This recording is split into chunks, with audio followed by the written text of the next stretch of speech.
Hello, this is Anna Amelia coming to you from the northeast of England, just outside of Newcastle for Northeast Animal Rights. If you think I'm looking a bit more glammed up than usual, that's because I'm making an effort because we're talking today about vegan fashion and beauty. Now, the old perception of vegans can be, scruffy, needing a wash, tree huggers, hippies, but not anymore. Vegans are leading the way in sustainable, ethical, cruelty-free fashion and beauty. We have people like will.i.am, we have Jaden Smith, Joaquin Phoenix, who regularly rocks a tuxedo and looks amazing. We also have these lovely people as well, Kat Von D, we have Billie Eilish, and we have Sia. We have Ivana Lynch and Elliot Page, absolutely amazing people who, who really do, they really are trendsetters. But all fashion has a cost by dint of the fact that it's, it's a movable feast. It's constantly sort of changing. So we need to look at what parts of our fashion has the least impact. We need to look at, whether we really need something, whether we can reuse something, repair something, repurpose something, donate and recycle. So first of all, how much clothing do you actually need? I've kind of worked out that most people would need, some clothing for work. They would need some for casual, holidays, that sort of thing, and going out. And again, how much toiletries and makeup do you need? Fair enough, sort of like replacing things when things run out or when things are getting old. But do you need sort of like 20 shades of everything? Do you need 5 shades of this? Really sort of like, is it a case of what you need to have or what you want to have? Two very different things. Fast fashion, like I said before, it's by the dint of the fact that changes in every season, and people want the latest thing. We have very cheap garment costs, and if you're buying a t-shirt for £3 or £4, and somebody's making a profit out of that, well, imagine how little money the person who's making that is getting paid as well. But also there's a cost to the environment. If we are constantly having fashion items sort of like produced at very low cost, people are not going to hold on to them. They throw them out very quickly, and they end up in landfill. So can we look at reusing them? Can we, if we're looking after garments, rather than kind of, sort of the in one season and out the other, look at things which are more classic, things which can be altered a little bit, or worn with different accessories, and keep on reusing them and make them last a little bit longer, but also repair them as well.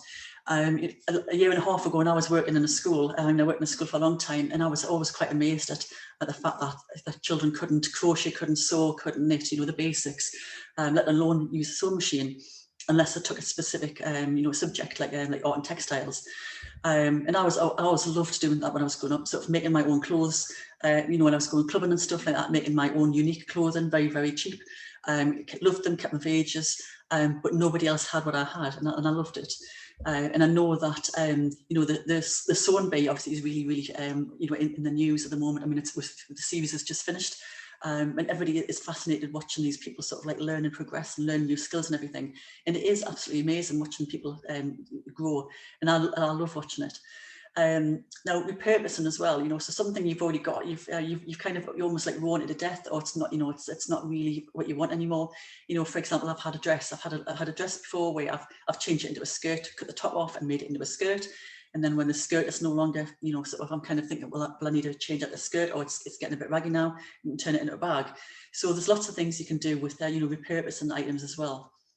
You can also upcycle. So if you've got something, you've got a jacket, which is looking a little bit sort of drab now, it was just a plain denim jacket or plain, corduroy jacket or something like that, or chino jeans or something. You can add patches, you can add embellishments, you can add fabric paints, all sorts of different things, just to make them last a little bit longer. So you hold on to them a little bit longer.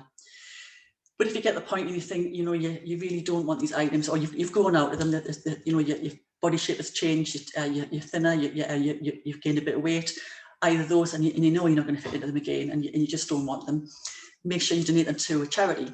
So, there's lots of charities out there who are non-animal exploiting charities. So please make sure you check which one you donate it to first of all, so they can make some money out of your old clothing. But make sure as well that it's saleable items. The last thing charities want is loads of old tat which they can't sell, and they then have to get rid of, and it ends up in landfill for them as well. And if you can't donate it, so these are things which can't be donated to a charity, look at recycling them. So take them to a textiles bank where they will be broken down and used in different ways. Okay, so that's sort of like about hanging on your clothes as long as possible, making as good use out of them as you possibly can. But if you decided to buy, so if you decided I definitely need this item for, I've got an interview to go to, or I've got a special occasion to buy for. So check first of all that you have, there's no animal skins, there's no leather, there's no fur, there's no wool, there's no silk, anything like that at all. And also check things like, like the patches, there's no like leather patches, or there's no leather trims or fur trims, anything like that, because you'd be surprised at, how they manage to sneak in animal products. Also look at the ethics of the company you're buying from as well. The ethical statements are very, very easy to find, and they cover things like child labour, human trafficking, health and safety conditions, the living wage. So what you're looking for is, companies with a proven track record in animal, welfare is probably not a word I like to use, but animal welfare standards is how they describe it. The living wage rather than the minimum wage. If you have a company who pays the minimum wage rather than the living wage, they are clearly exploiting their workers as well. And also companies abroad, we've talked about in the past about the leather industry, where countries in developing countries are being used as very, very cheap labour to produce leather, and obviously all the environmental impact and the personal impact on these people who are in the industries. Now also consider the dyes as well used in producing these textiles. So we have a lot of dyes where which will damage the environment, because obviously they're going into, they're going into the clothing as well, but they're also washing out during the production process.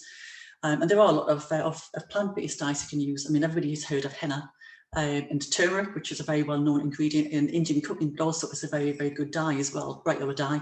And beetroot, chlorophyll, which is the green you find in leaves, spinach, and walnuts. When I was looking on the internet for alternatives, apparently you can manipulate walnuts to make them into a black dye as well. So there's lots of really, really good ways of making, safe, ethical dyes for garments you're going to make.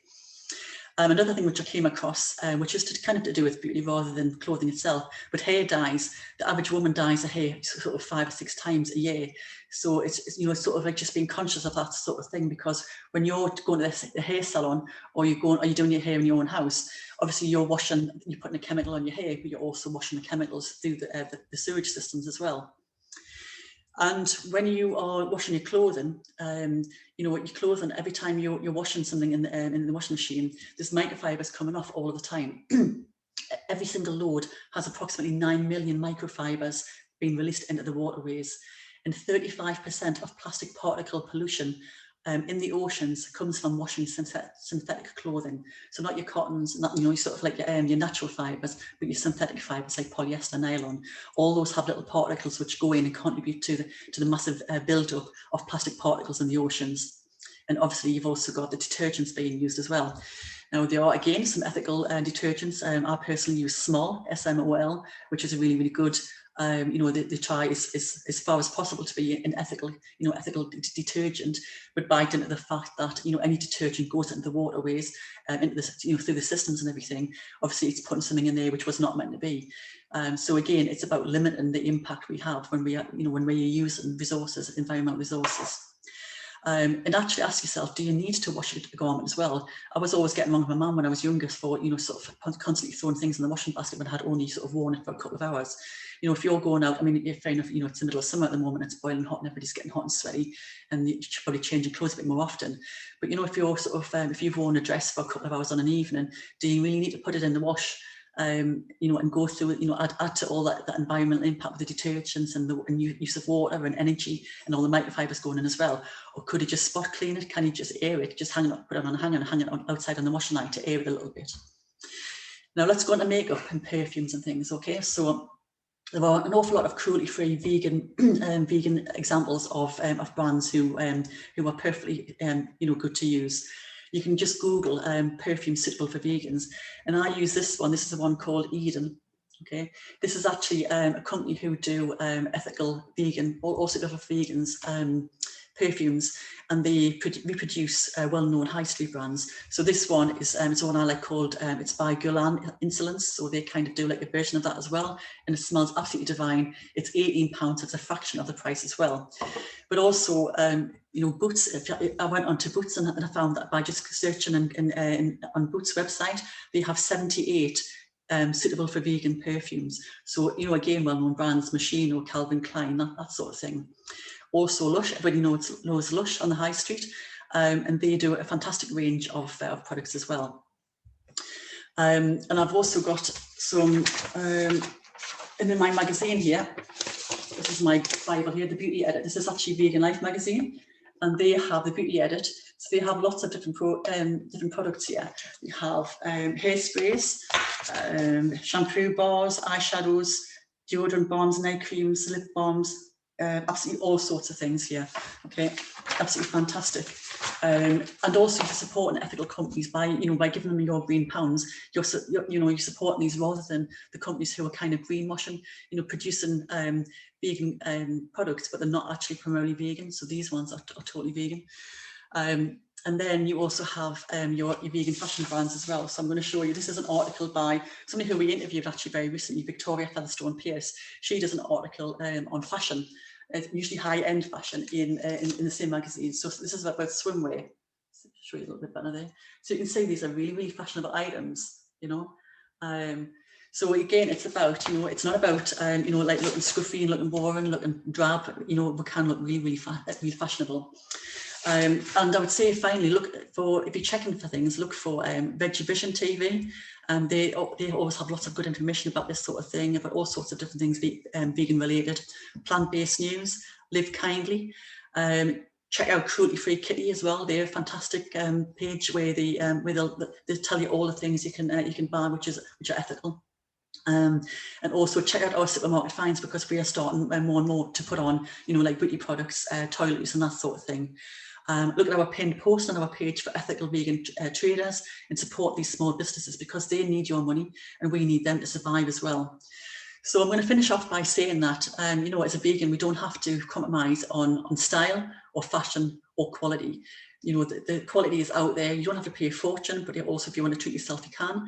But just remember that, you kind of need to be asking yourself, do you really need something? Or is it a case of you want it? And it is about minimizing our impact on the animals and on the environment. But because vegans really are leading the way in many ways, but they're also leading the way in fashion and in beauty. Okay, so thank you very much for listening. And I'm going to go back and put my jeans and t-shirt back on, and I will speak to you very soon. So come and see us along in Newcastle. We're here from 11 o'clock to 1 o'clock. Hopefully the rain will stay off again. And this is Anna Mealy from North East Animal Rights signing off and saying thank you. Bye.